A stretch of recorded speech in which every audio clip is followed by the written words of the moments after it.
We were now making more money than we had even in the glory days of the 70s. Gone were the excesses of management perks, inefficient stage designs, and expensive recording sessions. In 1989, I found an inexpensive demo studio, and we recorded our next album hot in the shade there. It was done for a fraction of the usual costs, with no producer fees involved. We produced it ourselves. Paul wrote a song with Michael Bolton called Forever that made it into the top 10, and the ensuing tour was a big success. We had a 40-foot-high sphinx in the center of the stage, and we appeared in the mouth as the eyes were shooting flames and fog came out of the nose. With or without makeup, Kiss was selling out concerts again. Life has given me the opportunity to take advantage of my whims, at least to the point where I can get doors open. One day I was sitting around thinking of other projects that interested me, and it suddenly occurred to me that I would like to have a record label. I had always taken an interest in younger bands. If there was a Geffen Records, I thought, why couldn't there be a Simmons record? At the time, the RCA label didn't really have a strong rock and roll presence, which seemed unfortunate to me. It had been the home of Elvis Presley. RCA seemed like a promise unfulfilled. As usual, I didn't bother with lawyers or complicated proposal letters. I just got on the telephone and called Bob Buziak, the president of RCA. I didn't get him. Instead, I got Heinz Henn, the European head who had seen Kiss in several German shows. Henn, Buziak, and I met, exchanged views and philosophies, and before I knew it, I had a record label, Simmons Records. The first album my label released was a self-titled debut by a band named House of Lords, which featured a guy named Greg Giuffria.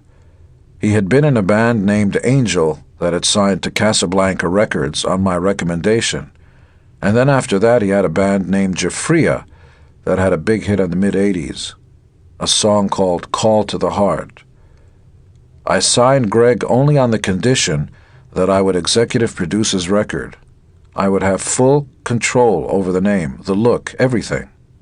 I didn't want the name to be Giuffria. I wanted them to be House of Lords, which was a name I owned and had trademarked. I wanted to direct their image.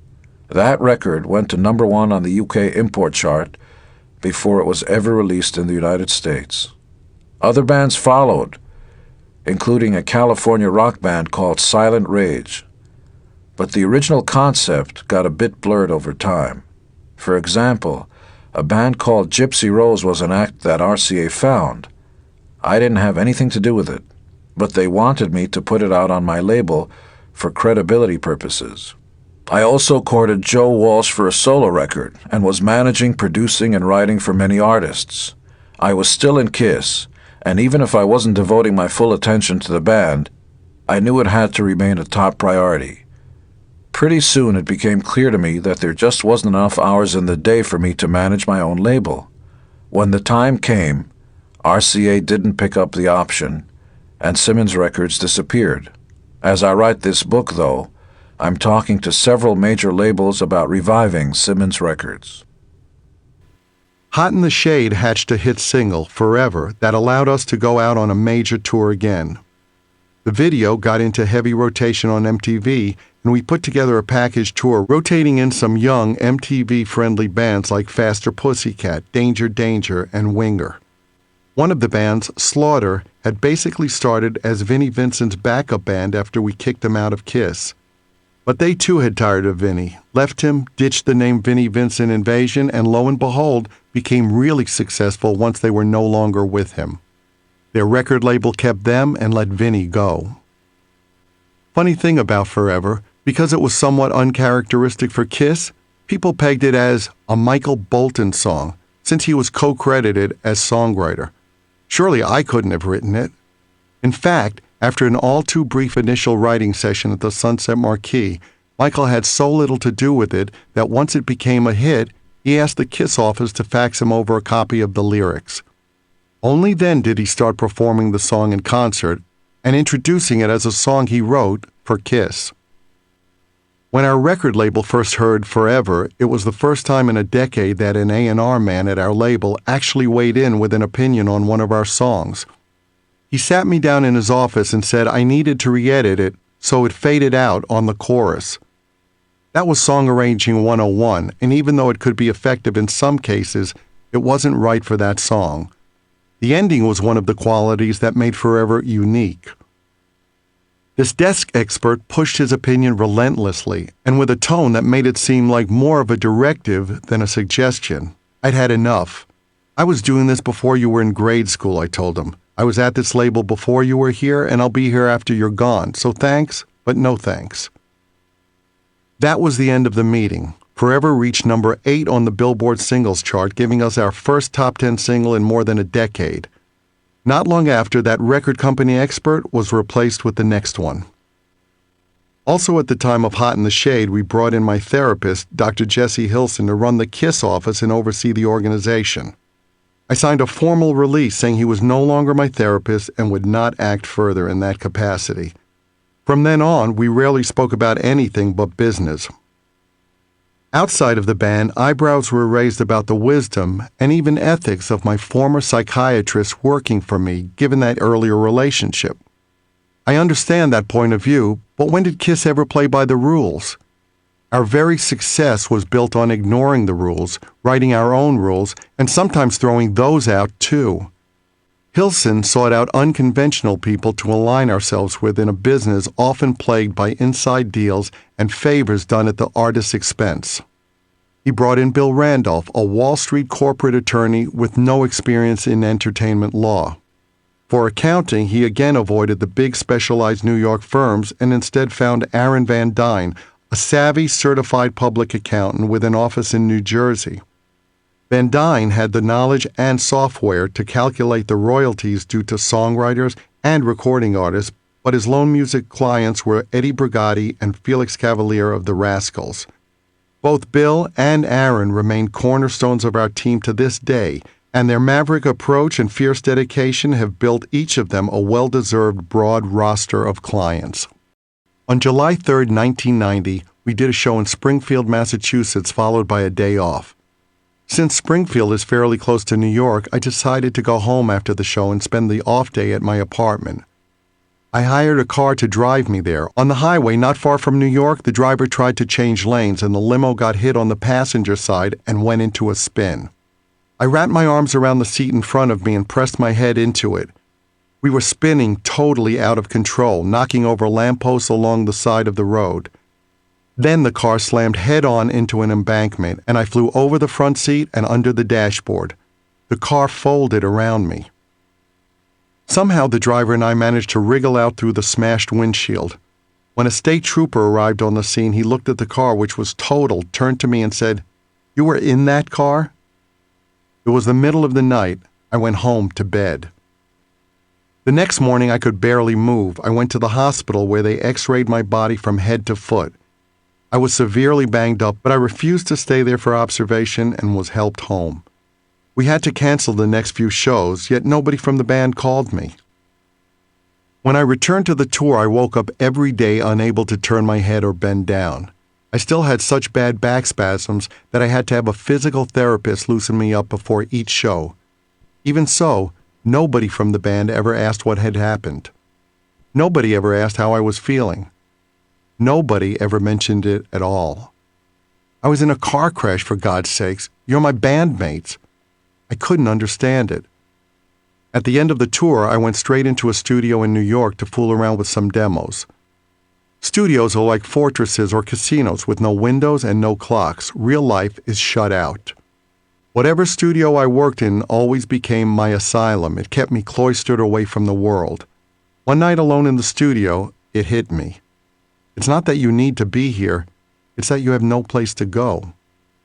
I had no meaningful relationships, no real connections to the world.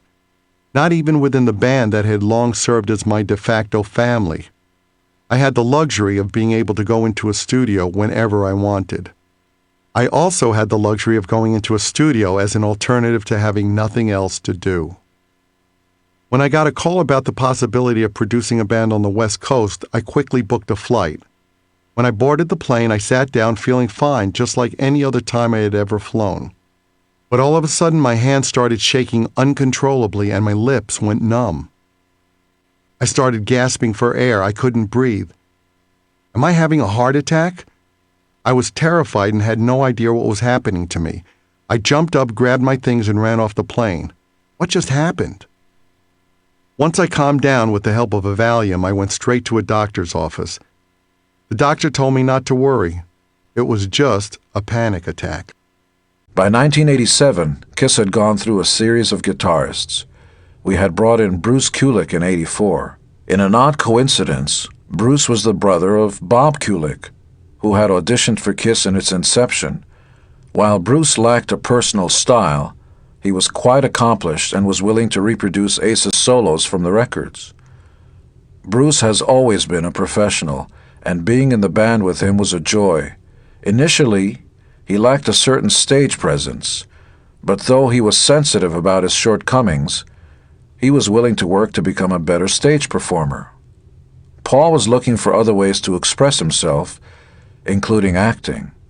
He would later go on to star in the stage version of Phantom of the Opera and close the show after 150 performances in Toronto.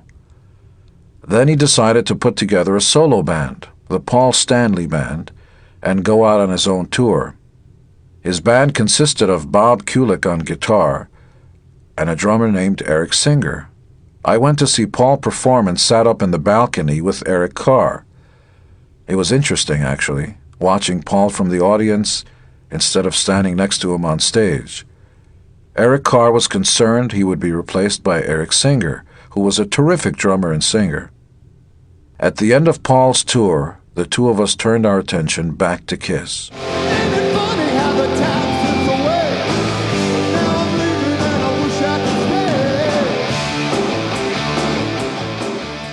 With the Crazy Nights tour in the rearview mirror and Smashes Thrashes set to take up the slack for a year or so, I had something else in mind, a solo tour.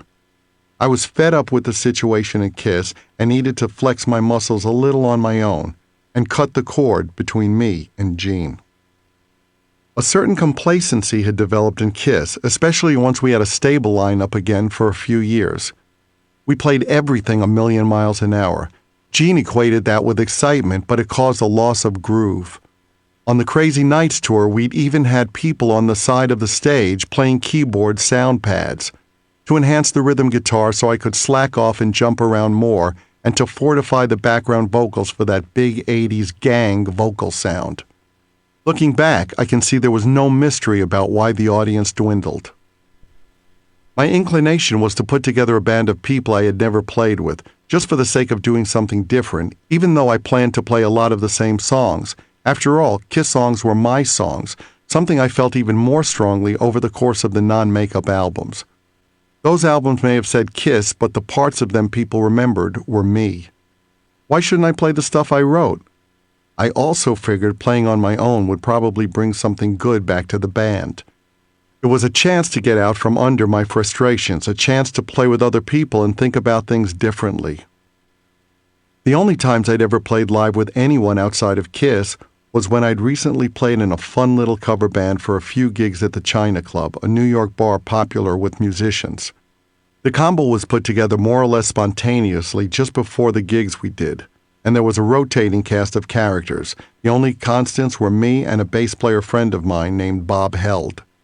We basically cranked out Zeppelin and AC/DC tunes. For my solo tour, I had no illusions of playing arenas.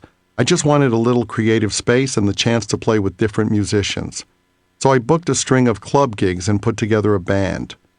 Bob Kulick was my guitar player of choice. Our studio work together over the years gave us some familiarity and gave me full confidence that he could pull it off.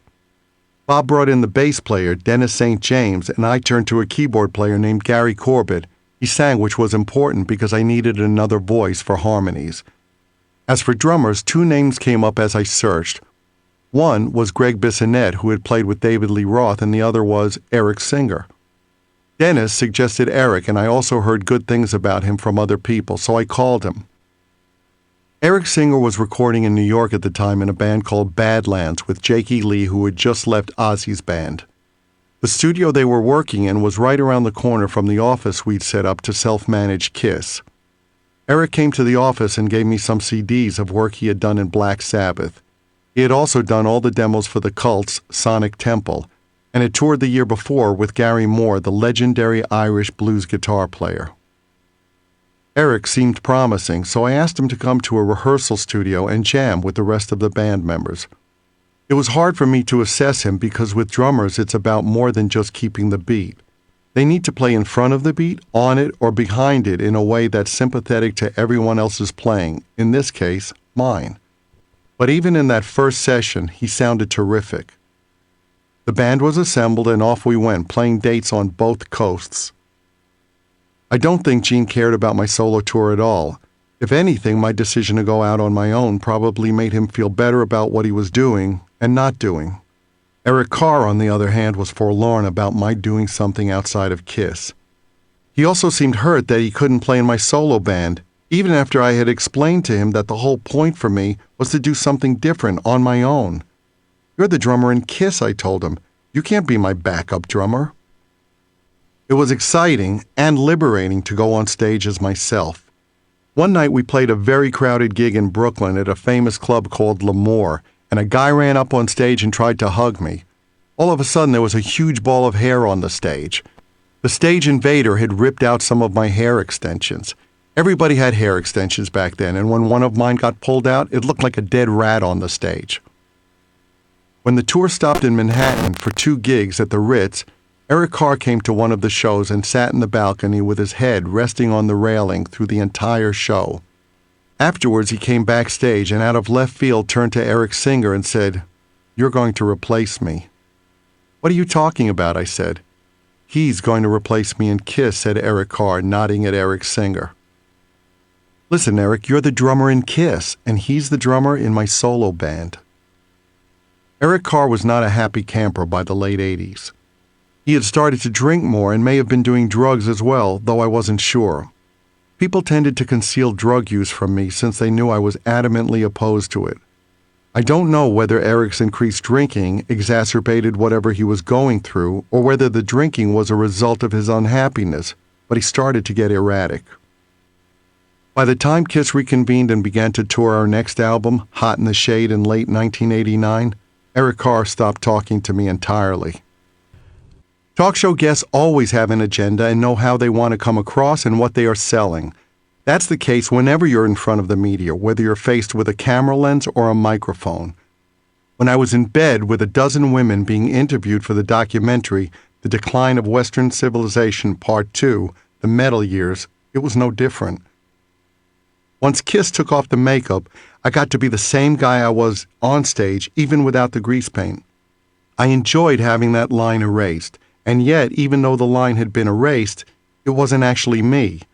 It may have been a little confusing. Truth be told, I think some women were disappointed that I wasn't like the guy on stage when I was behind closed doors with them. I could perform like that. I could act like that. I could be like that in bed, but it wasn't real. Women were often thrown that they weren't getting what they expected. In some ways, I was much more boring and uptight than they had hoped. The scenario in The Decline of Western Civilization wasn't totally unrealistic. It was having all the women there at one time that was unrealistic. Having that many wasn't, it's just they would be with me over the course of a week, but I wanted to take it to an absurd limit. I created that character, yes, but I also had a sense of humor about it. I'm sure some people thought, "What an asshole." But I thought it was funny. I was chuckling along with the viewers. Look at him. I was playing Superman. Still, as I approached my 40th birthday, I began to think I needed to find someone, settle down, and have a family.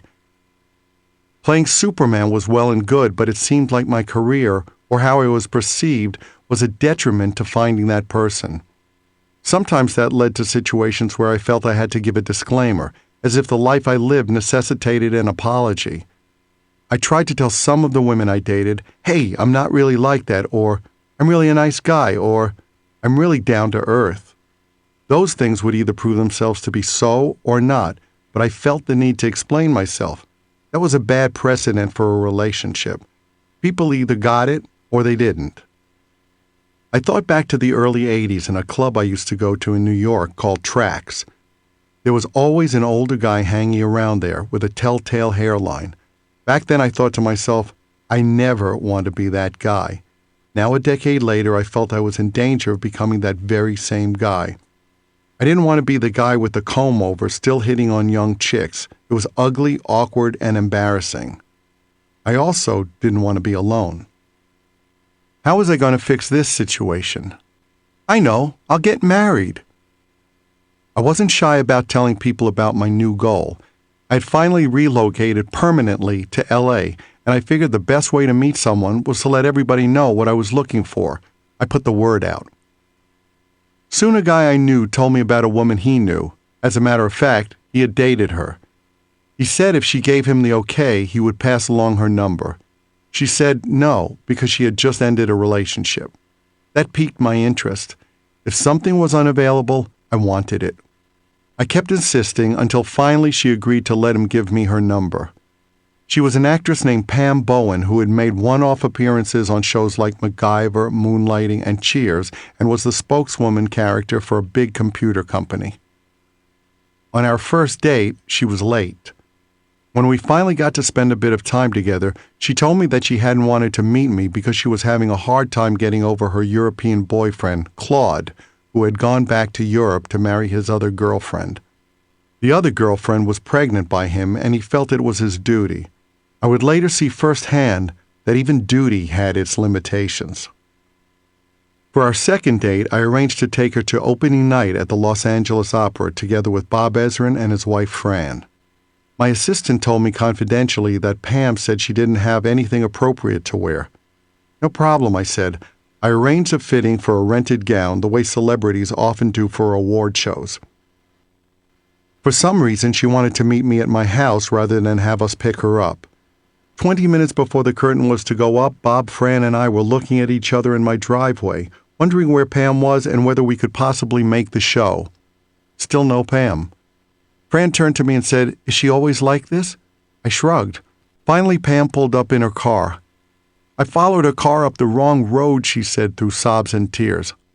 Huh? We all climbed into the limo and the driver managed the impossible, getting us downtown in record time just as the theater lights were going down. As Pam and I began to socialize more together, we spent our time with her friends because I had so few of my own.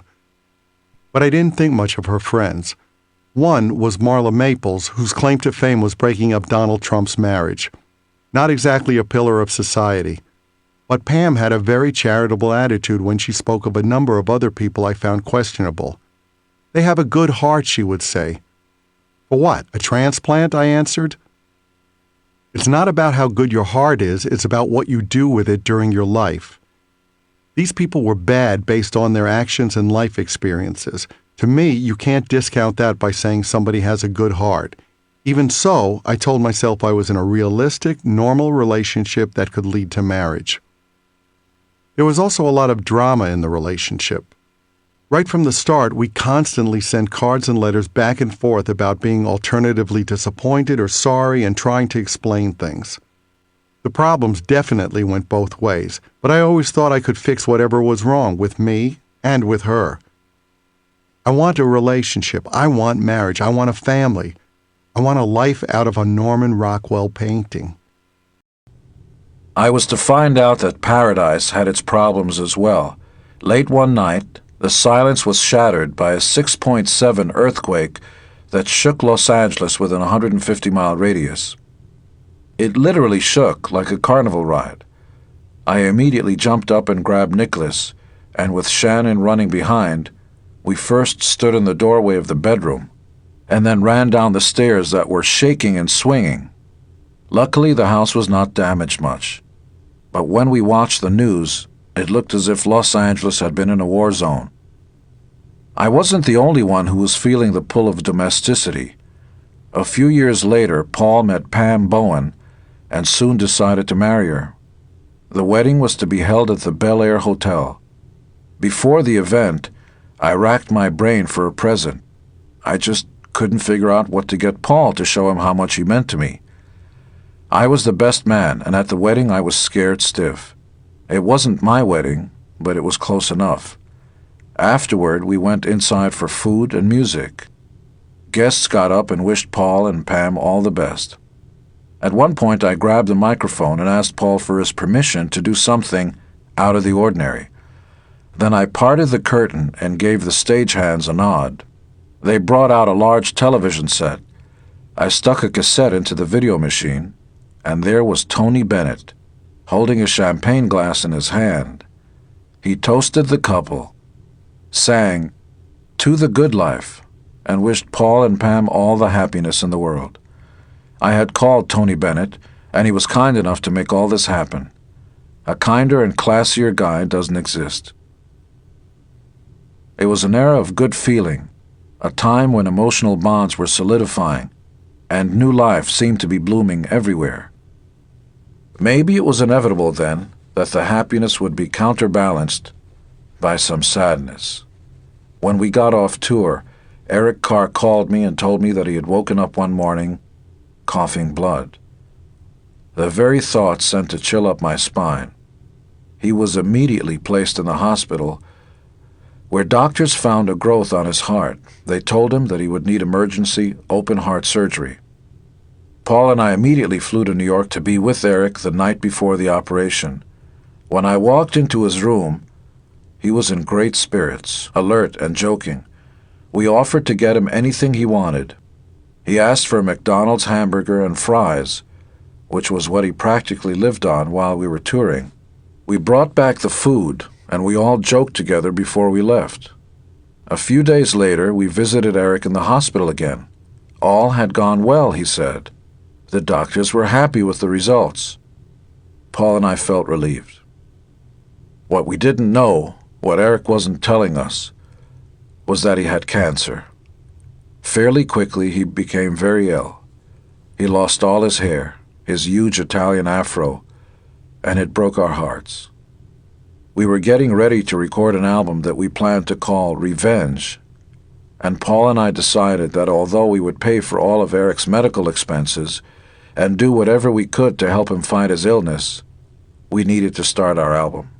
At least for a time, that meant replacing him with a studio drummer. We tried our best to explain, but I'm sure it still hurt him. Then one afternoon in early 1991, Eric Carr called me at home. He had just gotten home from the doctor's office. "What's wrong?" I said. "I spat up some blood, so I thought I'd go get checked out," said Eric. "Everything cool?"